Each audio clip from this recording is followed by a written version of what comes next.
What are the metrics that people typically use? How many people go to that church? What's the offering size? Oh, we're growing. And when people say growing, they're always talking about what? Number of people. What kind of metric is that a metric from God's wisdom? Verse 18 through 23. Like I said, the first 3 chapters, this is the whole theme that Paul is contrasting. Human wisdom or worldly wisdom with God's wisdom. Humility versus arrogance, pride, and tribalism. And he's speaking to Christians, not to tell them this is how to get saved, but this is the way to maturity and sanctification that you guys are not doing. You guys are still very immature. Look at verse 18 to 23.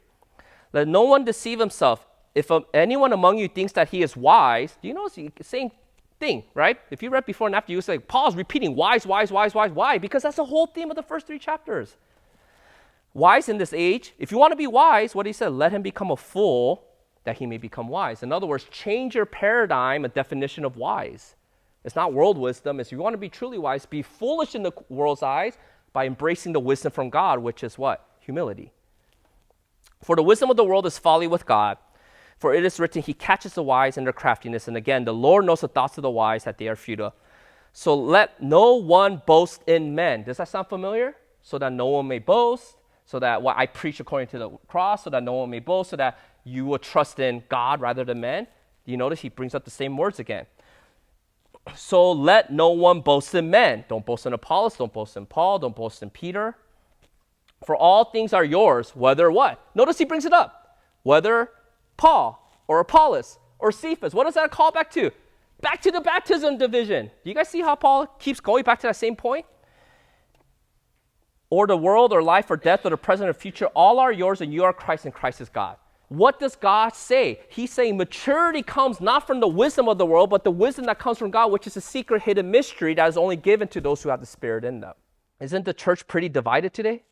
What would you guys say? Do you think if the unbelieving world were to look at the Christians today, what would the words they would use? Would it be that we are unified in love and humility, or that we are divided and tribalistic? Which one do you think is more accurate? So has things changed that much since the Corinthians till now? Which is why the Bible is applicable, not because the Bible is written to us and not because Paul's thinking of us, but because all the timeless principles that he is revealing is always true. Because why? We're always sinful. We're not better off than the Corinthians. We're still going to be Corinthians. And guess what? 1,000 years from now, people are still going to be like the Corinthians. We read these Old Testament stories like, oh my gosh, they're so barbaric. We are still barbaric. There are more wars today than the previous 1,800 years combined. More people dying from wars today. Do you know that? More Christian martyrs in the past 100 years than the previous 1,900 years combined. Oh my gosh, back in the early, yeah, Nero killed so many Christians, but we're a civilized world. No, we're not. So if this is true back then, of course it's still true today because human nature has never changed. So the problem of the Corinthians is always going to be a problem. I'm just going to find a church that doesn't have any Corinthian problems. Good luck. Because the Corinthian problem is you. And the minute you go to that church, you're going to bring in that tribalism and division, right?